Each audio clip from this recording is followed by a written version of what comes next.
Hey there, everybody. Welcome to Two Old Bloggers. I'm Dave Stefano, and I'm flying solo today while Darren's out there doing whatever bloggers do when they're not here. In this case, it's losing at softball. The loser's bracket is exactly where he's at right now, and we're going to go on without him. So, Kevin O'Connell went on the Dan Patrick Show this week and dropped some absolutely gold-plated coach speak. My favorite, I'm not really familiar with a closed competition. Buddy, we're all not familiar with you actually answering the question. We're breaking down the Murray versus McCarthy vibes, whether anyone remembered to fix the run game, a scary new CTE study, and some Vikings legends still owning the record books. That's right. So grab a drink, settle in, and let's talk Vikings. Because somebody's got to do it. And honestly, around here, we're it. So join us all next on Two Old Bloggers. Let's rock.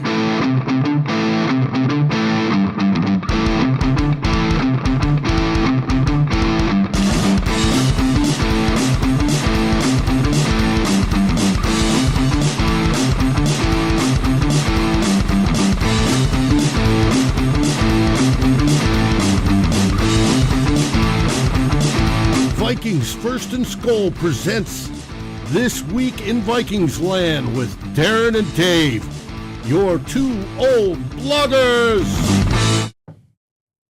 Well, it's just me. No Darren today. Darren's out playing softball and losing. Good for Darren. His first game back after his injury, he messed up his quad, and now he's back trying at it again. I wonder if he cost the first game, which sent them to the loser's bracket. That's why he's playing right now. But we'll find out. I want to welcome everybody who's here. We've got Chevy. Chevy, good to see you. We got Northfield. Peter. Bob is here. What's the temperature in Boise there, Bob? So, while I wait for that, we're going to get talking about KOC's coach speak. He seems to be almost a master at it. And we'll start that with theme 1.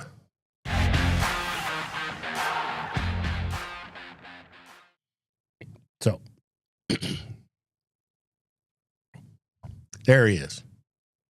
He was on the Dan Patrick Show this week. Yes, he was. And getting grilled by Dan Patrick. Sure he was. Dan Patrick tried, but it didn't happen. Now, he dropped some typical coach speak. My favorite was, quote, "I'm not familiar with a closed competition." That's gold. He kept on in a vague QB, on the vague QB situation, talking about, quote, elevating quarterback position. Yeah, we hope you do. And having, quote, a certain standard of play.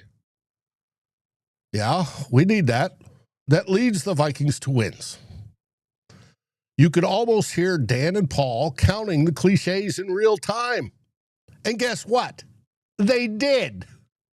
That's right. They counted 6. Every answer was about process, competition. It was about standards. Classic KOC. 0 spoilers and 0 obvious meat on the bone. Just coach speak. But what can we glean from the conversation? Well, let's dig into it. I want to welcome Vocal Vike, Mr. Rep. He's on here. My 2 cents worth joined us. Northfield sends a message to Darren, give it up, you're old. Yes, he is.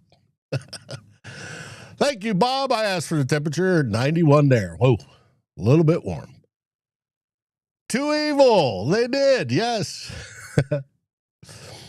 And Go Fest? Yes, SKOL Fest. That's right. I'm wearing Raps t-shirt because SKOL Fest rocks. Someday I will get there. Now, there was one quote he had. The goal of the offseason. The goal, and I quote, the goal going into this offseason was to elevate the quarterback position because when we have a certain standard of play, we feel like we have multiple guys in the room that are capable of achieving that standard. The Minnesota Vikings win football games. That was typical Kevin O'Connell. Was it true? Yeah, it's true. Does he need multiple guys in the room? Well, it sure seems like that. He's started 7, 8, 9 different quarterbacks in the last 4 years. He goes on to explain that, well, the 2 years his quarterback stayed healthy the whole season, they won 13 and 14 games. Yes, that's true. On the QB battle, I got to do this. We have Kyler Murray and J.J. McCarthy along with Carson Wentz as the experienced veteran mentor. All three are top 10 selections in the NFL draft. You have Kyler Murray, who was number 1 pick. J.J. McCarthy was number 10. And Carson Wentz was number 2, I believe. But they're all there. Now, Kyler brings proven experience. He does. He's got over 20,000 career passing yards, a 92.2 passer rating, which is pretty good. A legit dual threat with more than 3,000 yards rushing and 32 rushing touchdowns. He can make a big play with his legs. He can. But he also brings a losing record. Wonder why that is. Now, McCarthy, on the other hand, J.J. McCarthy, is still developing, obviously. The 2025 first real season was rough. He only had around 1,600 yards, 11 touchdowns, and 12 interceptions. Anytime you have more interceptions than touchdowns, you stink. A tough competition or completion percentage that he did. But the kid has what I call the it factor. Leadership. The whole locker room believed in him. And the intangibles that coaches rave about. The makeup he has could possibly lead to him being a long-term guy. Now, the question is, will it be with the Minnesota Vikings or not? That's a great question. Anthony asked me anything good to drink. Anthony, today I am drinking, I just opened a bottle of Larceny, small batch. It's a wheated bourbon. Very, very good. Very good for the price, too, but it's a very good bourbon. Now that that's out of the way. Now, I saw something interesting this week. It was on Rap's show. That's right, Rap. Good friend of mine, good friend of yours. At least the majority of you that watch Vikings content. He had a guest on, Bubba. And I apologize, but I forgot to link Bubba's channel on there. But Bubba had some interesting observations that made me go, And it's when we talk about Kyler Murray and J.J., he commented on how Kyler Murray is supremely talented, and he is. He absolutely is. He was the best high school quarterback in Texas. He played at Oklahoma University, did well. It did just absolutely. He's got arm talent. But J.J. McCarthy has a heck of an arm, too. Whether it's accurate or not, that's a different story. But it's his leadership qualities that are superior. And I was wondering, well, what if You combined Kyler's talent into J.J.'s size, height, because you know how I feel about Kyler being short, and his leadership skills, we'd have a heck of a quarterback. But we don't. We've got one or the other. So it's going to be interesting to see how this works out, isn't it, Kevin? And that's the why we have a competition. So I'm curious to see how it works out. I'm sure everybody here is curious to see how it works out. Now, obviously, the favorite right now is Murray. But who wouldn't love to see J.J. win it? Because that would mean J.J. did better. And I think that's what would be the best overall for the team, because you wouldn't be running into next year with Kyler wanting a $50 million contract. But it is what it is. Now, KOC specifically called out the run game, saying it's a major emphasis. Quote, if we can limit giving the ball away and generate some explosives and get a run game going, which is, although no one really is talking about that, that has been a major emphasis of the offseason, both from a coaching standpoint and from a player and offensive developmental standpoint. No one's talking about it there, Kevin? We've all been talking about it for a long, long time. I think since year one. But anyways, Tyler needs to be in this chat. Doc, possibly. I didn't send him a message, but Anthony's like, run. Who, us? But there is the possibility that it'll happen this year. We've got a solid group. We've got Aaron Jones, who still should be shifty and productive, even at his elderly age. We've got Jordan Addison, who can bang out yards after contact. So it is what it is. And then, of course, we have the rookies.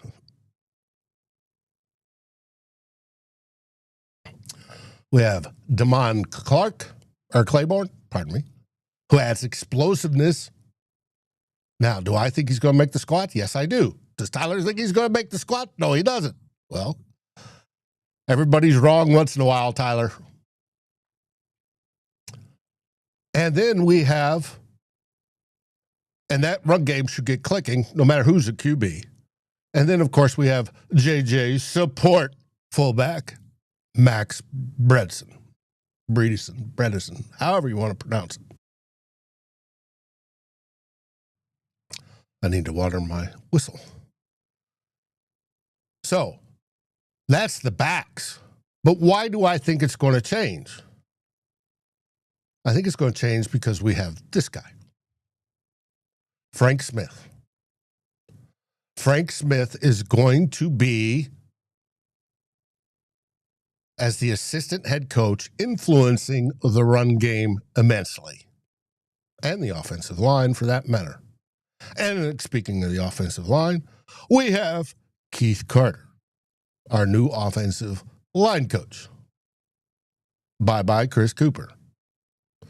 And you know I was saying for almost 2 years, it's Cooper, when the line wasn't working. But last year, the offensive line was very, very, very injured. We had, 26 different line combinations? It's outrageous. And we'll get into part of that here lately. But hopefully now with them all healthy, we're going to have a very good run game.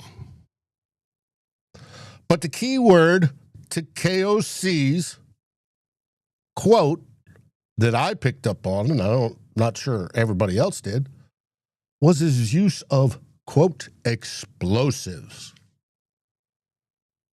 That's standard for him.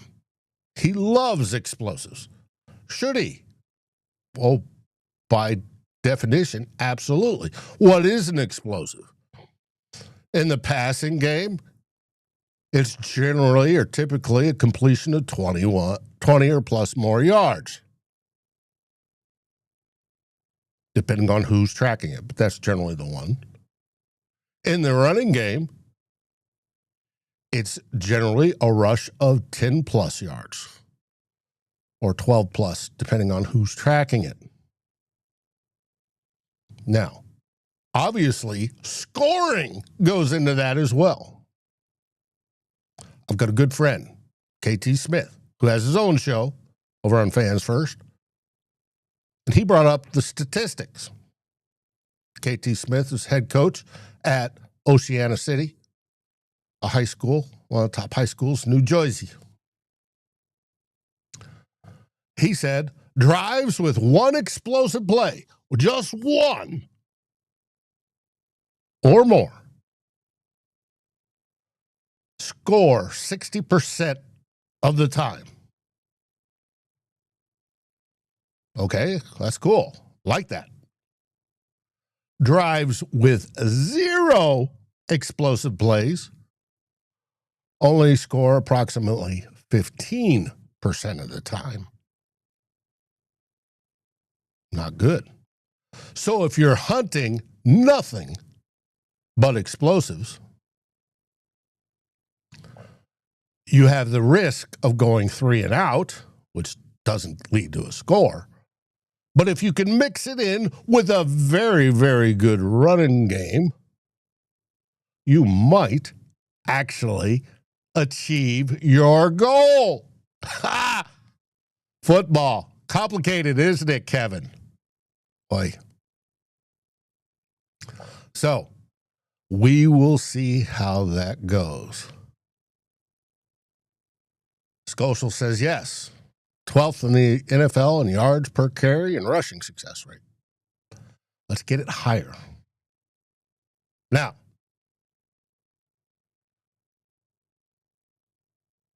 he balanced off the presser with talking about Brian Flores, giving him kudos. Well, he should. Because without Brian Flores, his record wouldn't be what it is. But good. And if he upgrades that QB room, that's how we compete in a tough NFC North. Is this the year we finally the run game stops holding us back? Or is it the year KOC stops holding us back? Oh, Dave, you didn't say that. Oh, yes, I did. We'll find out. It was definitely coach speak he used. But the best one was the process, the daily process. The best way to achieve that is having a daily attempt to have guys push each other and not just always need the outside noise. Let's roll the ball out there and let's try to help Minnesota Vikings get better. Yes, the best way to achieve that is not to have outside noise. But the best way to achieve that is to have a coach that can ensure that. But we'll find out. And let's roll the ball out there. That's typical cliche. And where he got his cliche training, I have no idea, but it's good. It wasn't, obviously, Bill Belichick, but we have that in the books. Anthony says, Dave, I have a question for you. Do you know the time we are finishing, last time we finished in top 5 rushing? I do not. Too evil. KOC was coach of the year in 2024. Yes, he was. Selected by the press. He was. Got that. And he also won a Super Bowl with LA. Just like Mike Zimmer won a Super Bowl with the Cowboys. But it is what it is. Dan says AP years. That's what I would have guessed. Anyways, that's it for Theme 1. You know what comes after Theme 1? Theme 2.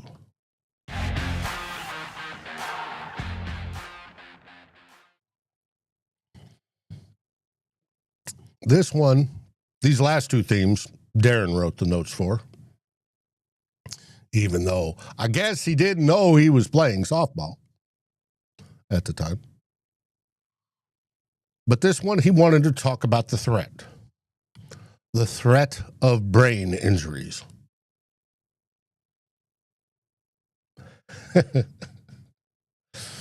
Northfield is too funny. Now, what he was citing was the fact that there's been a new report let out, and it was done by Boston University CTE Center, the Concussion and CTE Foundation. They are, or seem to be, the leading experts on brain injuries. And what brought it out is we have Chris Johnson. Chris Johnson was diagnosed with ALS. ALS is caused, or can be caused by a brain injury, severe one. And as we know, Chris Johnson, CJ2K, was an outstanding running back. But now he needs a machine to help him communicate. ALS is basically a death sentence. It's Lou Gehrig's disease. But, Doc, who is this Darren you're referring to? He'll like seeing that, Doc. He appreciates that. But there was sobering results that can't be dismissed because of the small sample size that was the test. Researchers studied 19,824 athletes who played in the NFL from 1960 to 2019, including 1,994 that died. A few other noteworthy findings from the study. It found the rate of neurodegenerative death among players younger than 60 was 12-fold higher than the general population. That's good to know. I'm over 60, so I've already beat that.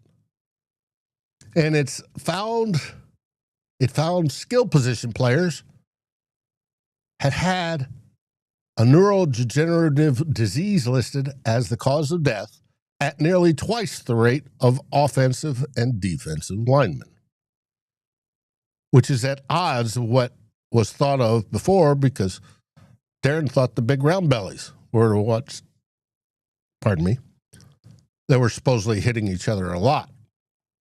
And Darren, I think that's because the big round bellies are within yards of each other, hitting each other, versus the skill guys that are running and hitting somebody. Doc Brotto says his brother-in-law is rolling through ALS. It's horrible. Yes, I wouldn't doubt that. So why is Darren bringing this study up today? Because repeated trauma is blamed for killing former athletes like Junior Seau, the suicide of Marshall Nealon, and it's likely he's afraid it's going to lead to changes in the sport. And it should, for the better, how it's played and how it's practiced and how it's officiated. There have been efforts to improve it. We get helmet technology, and every year I do a helmet episode. This is it, where they test all the helmets. And in this slide, the three top ones they show with the helmet are the only acceptable ones with the waffle hat. that only helps them.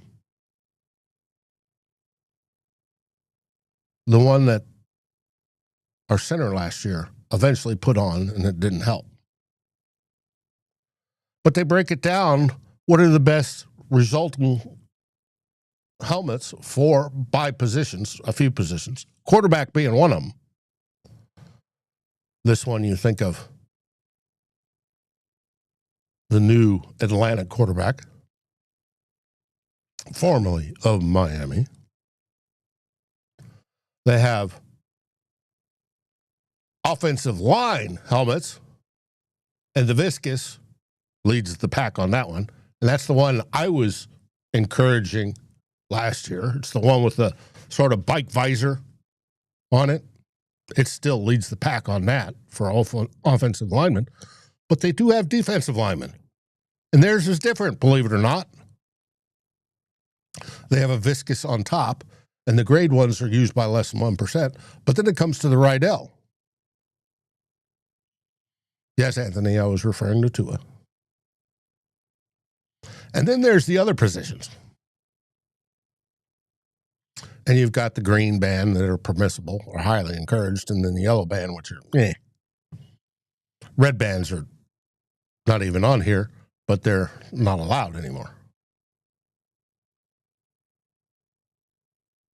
Norsefius, the Guardian caps, like I said on that first slide I showed, only helped on those top 3 helmets, which I found interesting. Because I brought up before, the Guardian cap, I think Guardian cap brings a false sense of security for one, but it rides high and it causes extra friction, which I don't think is good.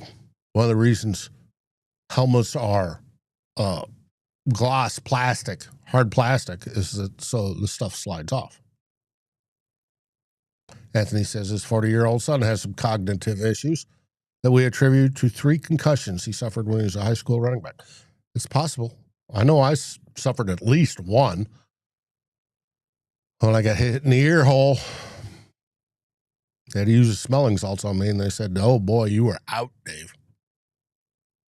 But anyways, so certainly this helmet study will help with defeating, or at least minimizing these things. Here's a brain on that has CTE versus a normal brain, and you can see the difference. And we're hoping to reduce CTE, dementia, all those things, injuries to the head and neck. And here I've got one of the docs that is doing it. It's Dr. Ann McKee. She's from the VA, because who else has traumatic brain injuries but the military? She works at Boston University, and she looks at brain tissue, which has got to suck. But that's what she does. Why? Because veterans are notorious for committing suicide at the number of 22 a day, which absolutely bites the big one. You've seen me wear some of my veteran shirts. That stops it. And you also have this doctor, Dr. Daniel Dainsvar, who's an expert in the field. He's also contributed to this report. And he says he was quoted as saying, the most effective way to decrease football players' risk of developing neurodegenerative diseases is to decrease the total amount of force to the head that they've experienced by changing when they start playing contact sports, and by changing the way they practice. Well, this has already been happening in the NFL for a while through the NFL Players Association and NFL's CBA, collective bargaining agreement. They mandate how many times the NFL teams can work out during the offseason, when contact is allowed during those workouts, players wearing guardian caps during workouts and practices in the offseason and in season. They all mandate that of how it goes. When they don't have to wear the guardian caps is in there as well. Because of this evidence, we eventually see more, we could possibly see more limitations put in place. I hope not. I just hope they get smarter. Do we get to a place that there are no contacts allowed during any of the training camps? I hope not. Yes, Dan says soft. And we don't want to be soft. We want to be smart.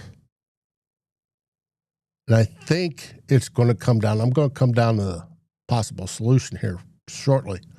But any changes would change the quality of the product on the field. Tom Brady's already mentioned that.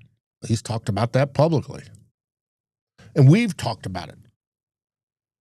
When we talked about training camps used to be 2-a-days, and it was full pads, and everybody was getting practice.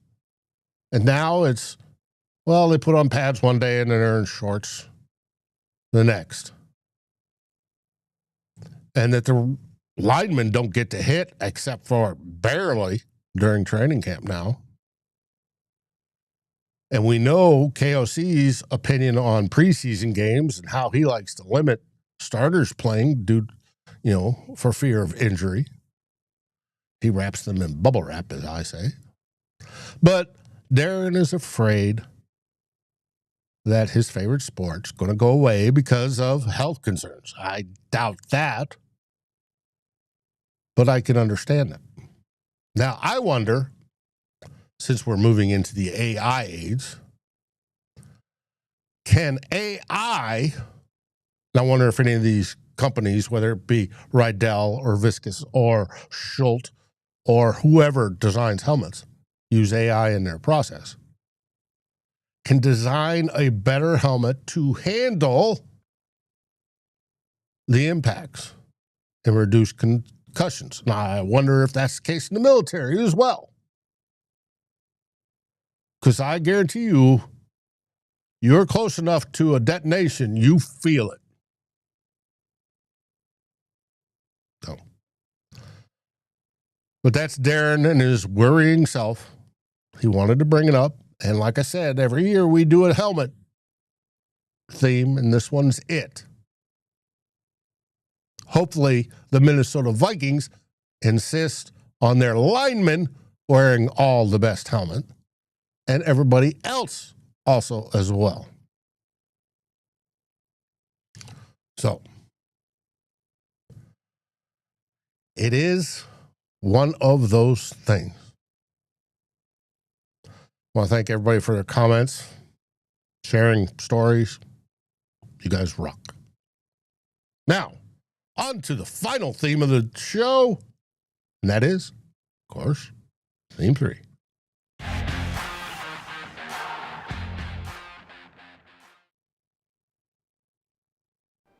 This week in Vikingsland. All right. We're talking about how The Athletic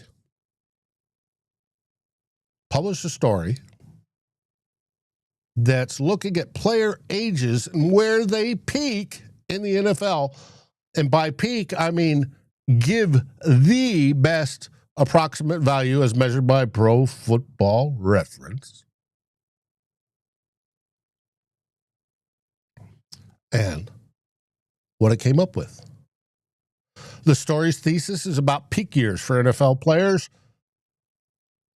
Might be later in life than we all think. The Athletic compiled the highest rated seasons by players in each position, and according to them, and the approximate value results, it surprised me. Yes, good old Alec Lewis does some great work, Anthony. He sure does. But the darker green is the highest producing for AV. They don't have all the positions on there, but they have quarterback, running back, wide receiver, tight end, offensive tackle, offensive guard, and center on there.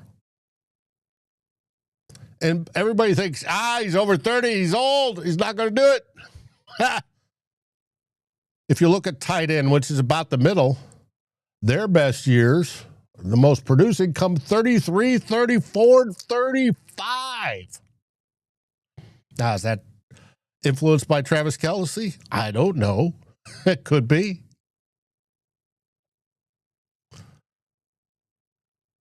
But it's interesting to see. And the quarterbacks are usually 29 to 33 in that dark green area. Now, you see the light green goes on to 37. When I did the study on them, I always said most of them die off around 35. That roughly fits, except for the exceptions. Yes, we all know Tom Brady lasted until he was 40-something. Aaron Rodgers is trying to do the same thing, yes. Now, running back, I find interesting. Their highest performers is straight out of college, dips just slightly, and then 26 through 31. There's hope for Aaron Jones and Jordan Mason. Hey, Frozen North, good to see you. Now, I find this absolutely interesting. Offensive tackle goes from 27 to 37. Wow. That should mean Brian O'Neill gets an extension. Should. Offensive guard is narrowed a little bit from 29 to 35. Obviously, linemen, they need to mature a little bit like a fine wine or a better whiskey. But it is what it is. And then centers on the older side, too. They hit their peak at 30. And it lasts to 37. So, when we're talking about we need a center, we need to draft him, and we need to draft him now. Well, typically they don't produce that well. There's a rare exception for center, first year, but very young guys, but that's it. Now, what Darren found was that there were 22 positions overall, and what was cool about it is that 4 Vikings are on the list. They gave a diagram of the highest AV by position in the NFL over their career since, I guess, PFR has been tracking numbers. There are 4 Vikings on the list. Can we name them all? Of course we can. And then there's one surprise that isn't on the list.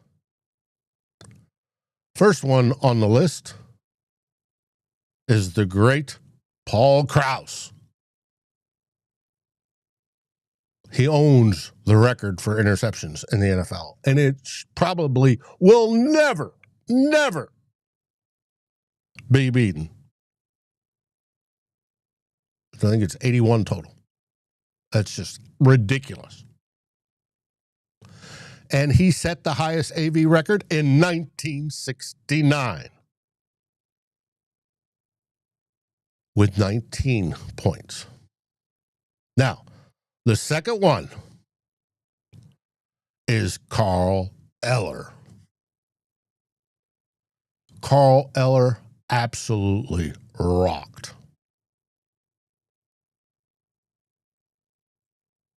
And again, he set that in 1969. The next one is Alan Page, the great Alan Page. Guess when he set that record? And his record was 24 points, whereas Eller was 23. And it was again in 1969, 57 years ago. I turned 6 for the 69 season. It was a wonderful season, and we won the NFL championship that year. And then we blew it in the Super Bowl. But 69, as Anthony says, was a great year for the Vikings. Now, I said there was 4 that led the list, Vikings, on the all-time AV scored by position in NFL history. The 4th one is not Randy Moss. Oops, I forgot to load him. It was Randall McDaniel, the greatest guard that has ever played for us. There he is. Randall McDaniel did his in 1995. And he had a 23 score as well. Randall McDaniel was just a beast. Absolute beast. But who isn't on there that we expected to be on there? You got a hint. I loaded it before. And that is Randy Moss. We expected Randy Moss to be on there, but he wasn't. Which is a shame. Now, who could be on there in the future? Hopefully this guy, Justin Jefferson, because we have a quarterback that now knows how to throw to him. Oh, please let it be so. But Darren thought that was an interesting article, and I thought so too. And the graphic of ages I thought was absolutely priceless. Doc says, cue the Bryan Adams music. Funny, Doc. Now, that's one topic of This Week in Vikingsland. Now we move on to the next one. One of Darren's favorite reporters, who looks about 12, even though I know he's not, Ben Solak, came out with a piece looking for breakout candidates for the teams. And who do you think he selected this week for us? James Pierre. Yes. The kid we got from the Steelers. We signed him to a modest 2-year deal of $8.5 million. And Solak pointed out that Pierre only allowed 40.98 passer rating in the last 2 years on 219 coverage snaps that he had, which is good. He figures to get more in 2026. Pierre's the kind of low-cost free agent pickup that has a great chance to outperform that modest contract, especially working for Brian Flores. Now, Pierre's going to be cornerback 3, but the Vikings have done it before with low-price veterans like Shaquille Griffin, Fabian Moreau, and even Jeff Okudah. So, Darren's interested to see what Pierre can do in 2026. Aren't we all? But I think it's all going to be up to Brian Flores. Now, finally, there is the last section of This Week in Vikingsland, Darren wanted to talk about what the future held for Blake Cashman. And I looked at that chart by The Athletic, and I didn't see linebackers on there. I wanted to.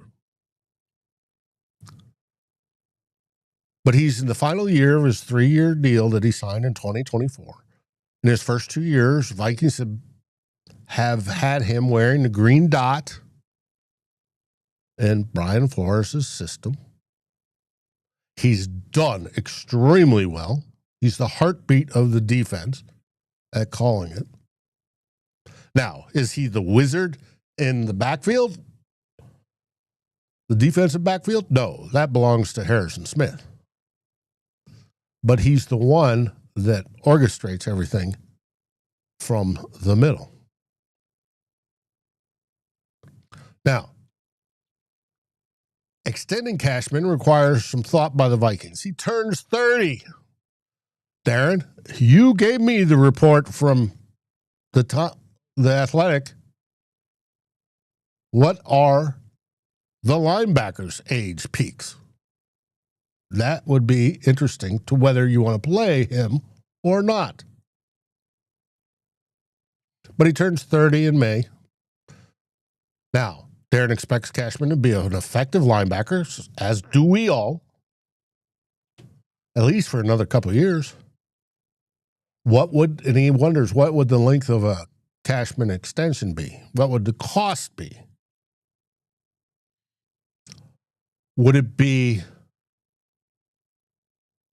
Would Cashman's team point to a strong on-field production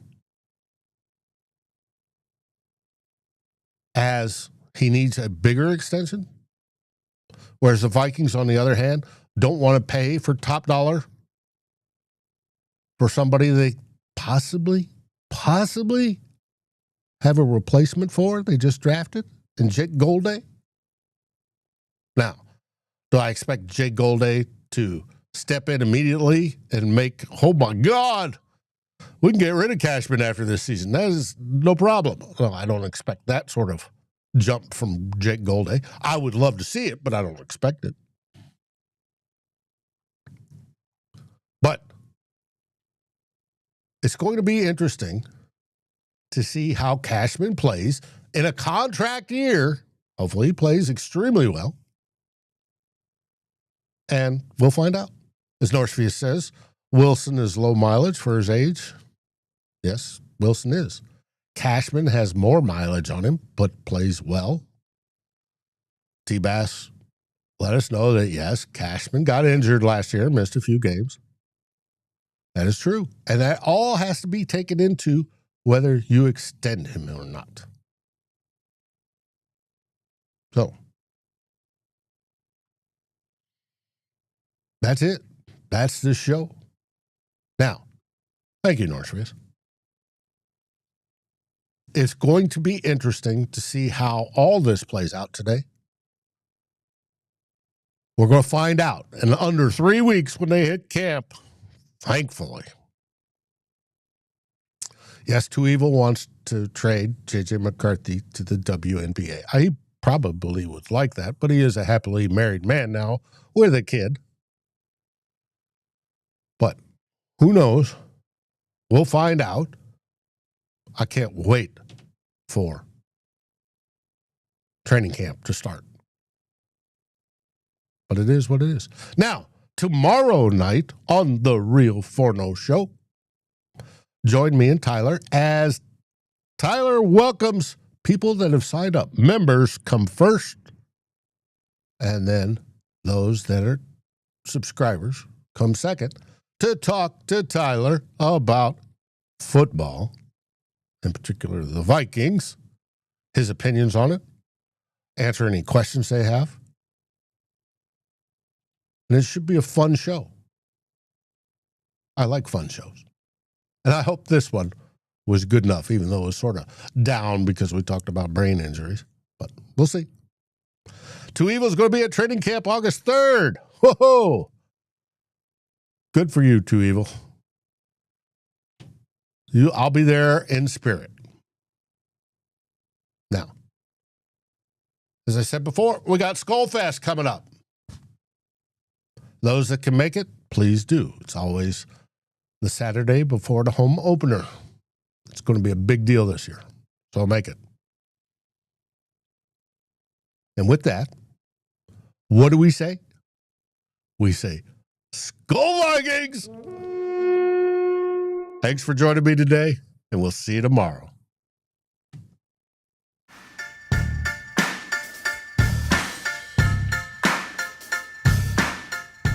Like, subscribe, and ring the bell, and rate us on your favorite podcast aggregator. Darren and Dave, thank you for watching this episode of Two Old Bloggers. We look forward to seeing you on every show on the new Vikings First and SKOL. You can find our podcasts as part of the Fans First Sports Network. Sports takes for the fan, from the fan. SKOL, everybody!